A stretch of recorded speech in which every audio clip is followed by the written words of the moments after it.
Welcome to another video. Today we are going to look at the top 10 must-read non-fiction books for 2024. And if you stay around till then, I will also show you how to get one of those books for free. Let's jump in. So, without wasting time, number one, and this is in no particular order, and these are books that I've read, and I have physical copy of them. So, here we go.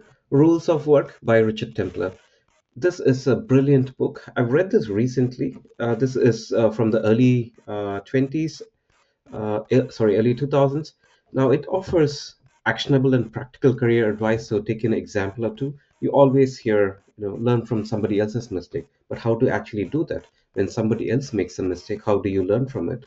How do you talk to them? How do you ask them to show what they did? I mean, imagine talking to somebody and asking, looks like you failed somewhere. Can you please show me how you did it so I won't do it again? Remember how awkward this conversation is, but this book gives you practical advice on how to do that.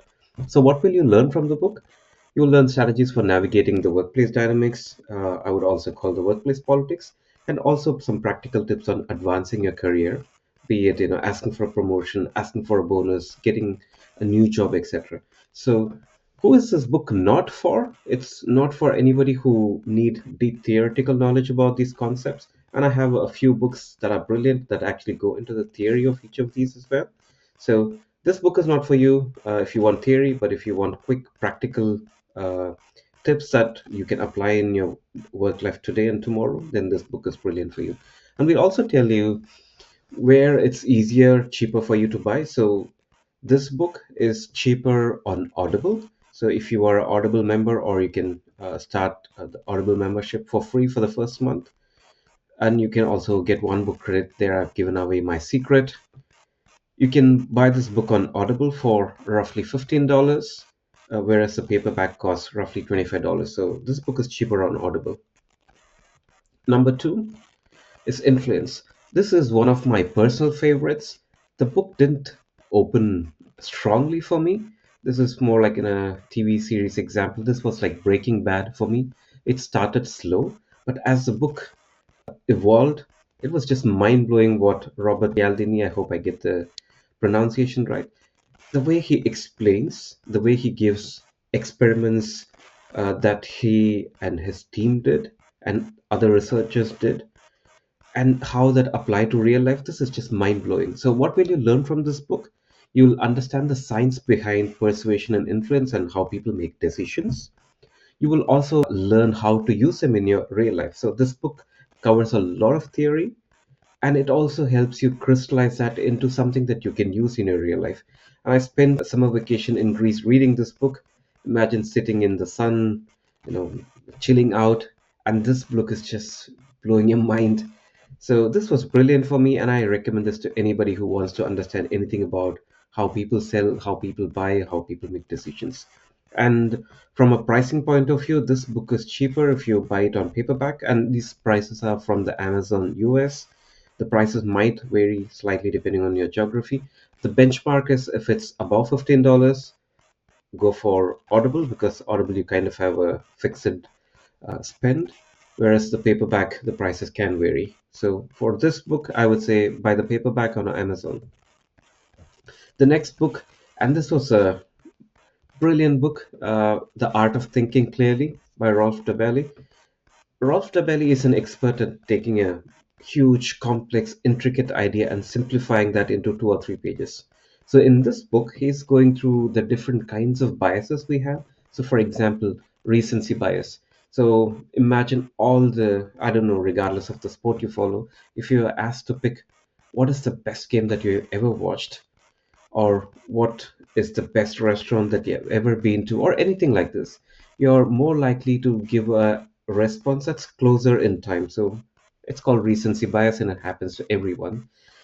And Rolf takes you through hundreds of biases, and he explains how we think about these, how we can, let's say, put a mirror for ourselves to see when we seem to be biased. So this book does not go a lot on theory. It goes heavy on the practical advice. So reading this book, you will be able to apply something right away. So this book is quick, action oriented. It summarizes things, and it also, in a way, opened a whole new paradigm shift for me when it comes to reading books, and I will touch upon that in the end. Where should you buy this book? I would still recommend Amazon. I've got links below for each of these books, so you can just click the link. They are affiliate links. I might make a tiny commission. It's at no extra cost to you, but that's how I keep this channel running. So, brilliant book. Go for Amazon for this one. The next book, one of my personal all-time favorites. I read this book when I was a young teenager, sorry, a late teenager, when I was 18, 19. I was just blown away by the concepts in this book. The book talks about how Robert Kiyosaki would classify people into four categories depending on how they made money: employed, self-employed, business owner, and investor. And I mean, if you grew up in a community and a culture where, get good grades, go get a stable job, prepare for retirement, etc. In a way, this book is going to trash that concept. It's going to help you understand how you could move away from being an employee centric to an investor centric. And it offers a few tools for you to move from one to another. And I also follow Kiyosaki personally on YouTube and podcasts. He has some extreme views sometimes, but this book, I think, is a classic for a reason, and I would highly recommend that you take a read here. Who is this book not for? If you are, as I said, a core believer in the traditional principles of building wealth, getting a good job, getting a good education, planning for retirement, this book might be a little offensive because, in a way, he says that's not what. Where should you buy this book? For me, I think this is a clear winner. You should buy it on Amazon. Again, the links are in the description. It's much cheaper on Amazon. So, and you also might want to go back to the book physically and then make notes. I have my copy. I think I have 3 copies of this book. I bought, lost, bought it again, lost it again, bought it, and I now managed to keep it so far. The next book on my list, again, it's one of those books that kind of you don't think you are falling in love with it, but halfway through you start wondering what life would be without this book. It's one of those books, Thinking Fast and Slow. Daniel Kahneman just blew my mind here because when you open the book, it starts like as you would be in a college lecture where the professor is going to board and drawing his mathematical equations or whatever, but it starts slowly. And Daniel Kahneman is a Nobel Prize winner, so this guy knows what he's talking about. It takes a while for him to get to the crux of the matter. He has to build up layers and layers of examples and anecdotes and experiments and the results, concepts and theories before they become practical implementable action items in your life. But you tend to remember those concepts. So when I think about this book, I remember when he tries to explain the two systems that we have, the fast system. So, for example, if you are asked what is 2 plus 2, you can immediately say that's 4. But when I ask you what is 2 to the power of 3 times 4 times 8, well, you don't have an answer immediately. You can't pick an answer just like this. So that's when the two systems work differently. One system is just right here. It wants to always respond quickly without thinking. The other system takes its time, considers different factors into the decision, and then gives a result. So how and when we use those systems and how we misuse them, sometimes and most times, sorry, subconsciously, etc. This is what Daniel Kahneman goes into. And there are a lot of actionable tips that come from the book, but it doesn't look like this is what the book is about. I mean, practical actionable tips. This is book not for? If you're only looking for a quick read that has actionable tips, this book may not be for you. It in a way needs you to understand the concepts before you can understand how to implement them in your day-to-day life. But absolutely brilliant read. Where should you buy this? I would still recommend buying it on Amazon. It's cheaper on Amazon based on the prices that I've checked. So go for it. The next one on my list, Sapiens. I keep saying this is one of my personal favorites, but truly it is. I've read probably hundreds of nonfiction books, and these are my top 10. And if you haven't noticed, some of these books are 5, 10, 20 years, and I have got one that is probably 50 plus years old. It's not because, I mean, you don't have to read the latest book, you just have to read the books that matter and that deliver value. And that is this for me. Sapiens is one of the best paradigm shifting books that I've ever read. It talks about the entire human history in this one book. After that matters, but I think he packs enough. Yuval Noah Harari has done a brilliant job of explaining how we were tree climbing monkeys to becoming the most dominant species on the planet. And along the way, we, in a way, also eliminated our competition, the other human species, Neanderthals and Homo erectus and other species. This book, I must warn you, will and might, let me correct myself, it will challenge your core beliefs about country, patriotism, nationality, culture, etc. Because he talks about how humans need stories to bind them. It's their strength and it is also their weakness. So it might, I would say, might offend you if you're not open to being challenged on what your core beliefs are. But I haven't read a book in the last 5 7 years that was as mind bending as this one. I would absolutely recommend it. I wouldn't call this self improvement, but the more you think about how we came to be the most dominant species, there is no way that you don't have a thought or two about how you improve yourself. Where should you buy this? I would still recommend that you buy it from the Amazon. The link below in the description. It's one of the best books that you will ever read. It's on Obama's list, Bill Gates's list, and a lot of lists, and rightfully so. Well done, Yuval Noah Harari. My personal thanks to you, man. The next, this is a book that I read a long time ago. It's kind of stuck in my mind. You probably have seen a TED Talk from Simon Sinek. It's titled Start with the Why. And he has the circles of why, what, and how. And he uses Apple as an example where, regardless of the product Apple produces, they always seems to be successful, with some exceptions. It's not because of the product or the quality. It is because of who Apple are as a brand and what they stand for. And if you listen to the TED Talk or read this book, you understand the the the power of purpose for a leader, for an organization. And that's what Simon, I think, beautifully communicates with this book. Who is this book not for? This is not for anybody who sees who wants a practical, implementable, a checklist kind of thing. You don't read this book and then have like five things that you can change tomorrow in your life. This is a book that makes you introspect your attitude towards what you do, and how you behave with others as a leader. So I would say, if you want a deep, introspecting book, it is a great one to have. Where should you buy it? I would suggest buy it on Amazon, buy the paperback version, link in the description below. It's less expensive physical books. By the way, another interesting tidbit, while people seem to be so engaged with different kinds of social media, the physical books sell today more than ever at any time in human history. So well done to a lot of us. We seem to be keeping this tradition going. The next book, it's one of my recent reads. When I say recent, in the last couple of years, it's a book from Christina Figueres. I hope I get the name right. The Future We Choose. Why was this book impactful for me? It's about climate change, and it in a way explains the future we could have if we moved in the right direction, and it also talks about the future we might have if we didn't. Now, why is this book? There are hundreds of books about climate change. Why is this one closer to my heart than others? Because this one was written by Christina and Tom, and Christina was a key cog in the wheel when setting up the climate summit in 2016, sorry, 2015. She also talks about how challenging it was to get all the different countries.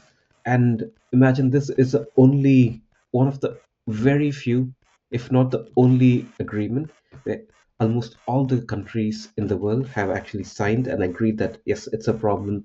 We have to work together to solve it.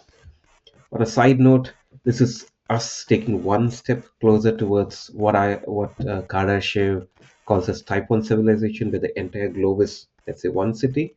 It's one common problem, and we all fight for it together. Sorry, side note, that'll be another video. Why is this book close to my heart? Because it not only talks about the problem, it also offers solutions that we can implement in our day-to-day lives from tomorrow. So this book is great if you want to understand the background of climate change and our potential future. It also gives you resources. I think there's like dozens and dozens of pages with resources that you could use to change what you do in your daily life. Who is this book not for? The book is about climate change, and there's a basic assumption that you believe that climate change is real and it's accelerated by human activity. So if you don't believe in it, this book might actually be offensive for you. So stay away. I'm 50-50 on this one. The book itself is slightly expensive when you buy the paperback version. So it is about $1.50 cheaper on Audible, link in the description. But the book also has a lot of resources that you might want to refer to. So I would say pick, if you already have an Audible account, go for Audible, but if not, buy a paperback version. The next one on my list, it's probably one of the most popular books that you ever heard of in this self-help nonfiction niche. It's Atomic Habits by James Clear. The book is brilliant. It doesn't say anything new, but it says a lot of concepts that were always there. It was in multiple books, multiple talks. James Clear, in a way, has consolidated a lot of that, and he's given practical advice on how you can change habits. For me personally, I had a Facebook addiction, and I replaced that addiction with Blinkist, and I'm going to talk about that later. So this has both a lot of conceptual understanding of how habits work, and how we can replace them. And the reason this book is so popular is because it's easy to understand and it's easy to use. But who is it not for? If you're looking for deep theoretical knowledge, this book is okay. But if you are looking for, just let's say, give me 5 things that I can do tomorrow, I don't want to know anything else, then this book might not be for you. You might need to spend the time to understand when he explains how habits are formed, and you know that'll help you understand how you can sustain a new habit. So where should you buy it? I would say go for the paperback version. It's slightly more expensive on Audible. The last book on my list, it's a personal favorite again. I read this in my late teens. How to Win Friends and Influence People by Dale Carnegie. This book is probably as old as our granddads. This book is from the middle of the previous century, but I would argue this book is relevant today more than it was at any time in human history.